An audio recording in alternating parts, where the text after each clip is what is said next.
बोलने वाली चिड़िया की जादुई बातें।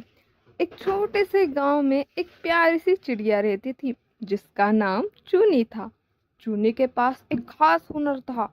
वह बोल सकती थी। ये बात गांव के हर इंसान से छुपी हुई थी, क्योंकि चूनी को ये पसंद नहीं था कि लोग उसकी ये खासियत को जाने। वह खुद को एक आम चिड़िया समझती थी, लेकिन उसकी बातें सुनकर कुछ लोग चौंक जाते थे। एक दिन गांव के छोटे से बच्चे रघु ने चूनी को देखा। रघु हमेशा उन चिड़ियों को देखकर खुश होता था जो पेड़ों की शाखाओं पर किचकिच करती रहती थी। रघु कहता है, तुम इतनी छोटी सी हो, फिर भी तुम हमेशा खुश रहती हो। तुम हमेशा खुश रहने का तरीका सिखा सकती हो क्या? चूनी मुस्कुराते हुए कहती है, चू चू चू। तुम ठीक कहते हो रघु, खुश रहने का तरीका बहुत सरल है। बस जैसे मैं अपने पंखों को फैलाकर उड़ती हूँ, वैसे ही तुम्हें अपने दिल को खोलना चाहिए। ची ची ची ची। रघु हैरान होकर कहता है, क्या तुम सचमुच बोल सकती हो? ये तो बहुत अद्भुत है। चूनी कहती है, हाँ, मैं बोल सकती हूँ, लेकिन ये सिर्फ तुम्हारे लिए है। मुझे नहीं चाहिए कि सब लोग इसे जाने। रघु उत्साहित होकर कहता है, तुम सच में बोल सकती हो? मुझे बहुत मजा आ रहा है। क्या तुम मुझे और भी बातें सिखा सकती हो? चूनी वो कहने लगती है, रघु, ये तो मैंने तुम्हें सिर्फ एक छोटी सी बात बताई है। असली खुशी तो दिल में छुपी होती है। हम हमेशा छोटी छोटी बातों में खुशी ढूंढ सकते हैं। एक दिन चूनी अपने पेड़ की शाखा पर बैठी हुई थी और उसके पास उसकी सहेली मीरा भी आई। मीरा चूनी से कहती है, चूनी, तुम हमेशा इतनी खुश क्यों रहती हो? मैं सोचती हूँ कि ऐसा क्या है तुम्हारे पास जो मुझे नहीं है। चूनी कहने लगती है, तुम्हारे पास भी वो सारी बातें हैं मीरा, जो मुझे खुशी देती है। बस हमें उन्हें पहचानना होता है। तुम देखो, जैसे हवा आ रही है, उसका स्वाद और उसकी ताजगी, क्या तुम्हें ये नहीं महसूस हो रही? मीरा सोचते हुए कहती है, हम्म, तुम ठीक कह रही हो चूनी, लेकिन कभी कभी लगता है कि हमें अपनी जिंदगी में कुछ बड़ा करने की जरूरत होती है, तभी हम खुश रह सकते हैं।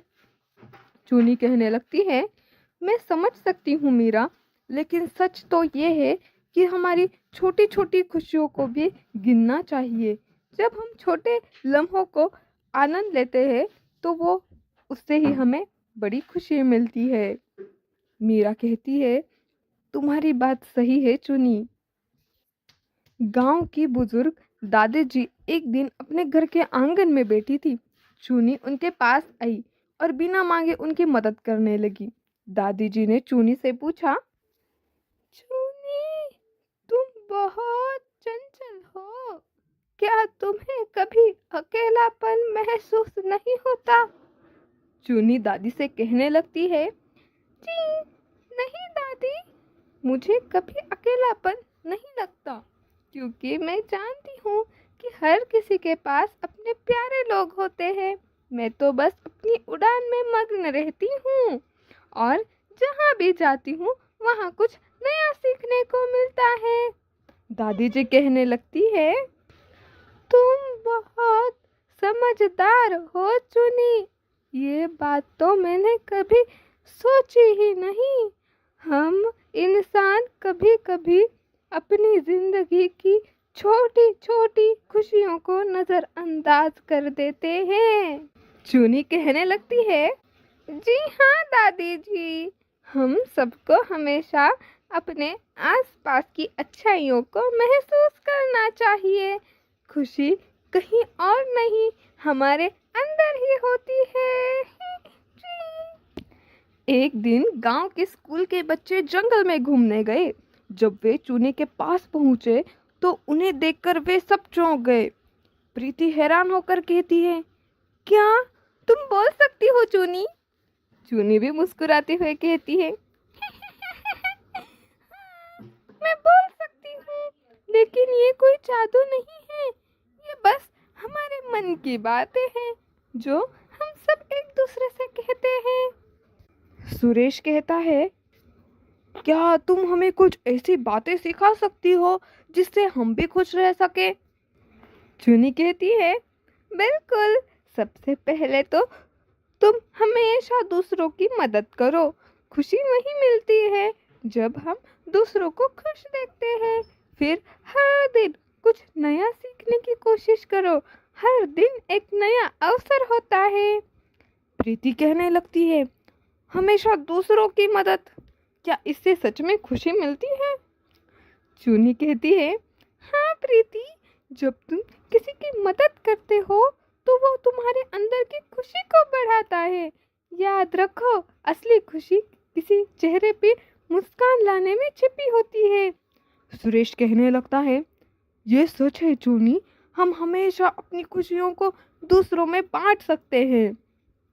गांव में एक किसान रामू भी था जो हर समय अपने खेतों में काम करता था। एक दिन चूनी ने उसे देखा और उसके पास आकर बोली, रामू भैया, तुम इतने व्यस्त रहते हो, कभी आराम नहीं करते? रामू मुस्कुराते हुए कहता है, हम खेतों का काम कभी खत्म नहीं करते चुनी, लेकिन जब मैं अपनी मेहनत से फसल उगाता हूँ और फिर उसे बेचता हूँ तो मुझे सुकून मिलता है। चुनी कहती है, फसल उगाना और मेहनत करना बहुत अच्छा है, लेकिन क्या तुम कभी अपनी मेहनत के बाद थोड़ी देर आराम करने का वक्त निकालते हो? रामू कहने लगता है, कभी कभी लगता है कि आराम करना बहुत ज़रूरी है, लेकिन खेतों में काम करने की खुशी भी बहुत है। चुनी कहती है, रामू भैया, तुम्हारी मेहनत और खुशियाँ तुमसे ही आती है, पर कभी कभी खुद को कुछ समय देना भी बहुत ज़रूरी है, तभी तुम और भी अच्छा काम कर सकोगे। रामू कहने लगता है, तुम ठीक कहती हो चुनी, मैं अपनी मेहनत के साथ थोड़ा आराम भी करूँगा। चुनी ने गांव के सभी लोगों को ये सिखाया कि खुशी किसी बड़ी चीज़ों में नहीं, बल्कि हमारी छोटी छोटी बातों में छिपी होती है। उसने ये भी बताया कि अगर हम हर दिन अपनी छोटी छोटी खुशियों को महसूस करें और दूसरों को खुश रखने की कोशिश करें तो हम हमेशा खुश रह सकते हैं। गांव वाले चूनी की बातों से प्रेरित हुए और उन्होंने अपनी ज़िंदगी में छोटे छोटे बदलाव किए और सच में गांव में एक नई खुशियों का माहौल बन गया। तो दोस्तों, इस कहानी से हमें ये सीखने को मिलता है कि हमेशा हमारी खुशी किसी बड़ी चीज़ में नहीं, बल्कि जीवन के इन छोटे छोटे लम्हों में छुपी होती है। हमें बस उसे देखकर महसूस करने की देरी है। तो मिलते हैं नेक्स्ट कहानी में।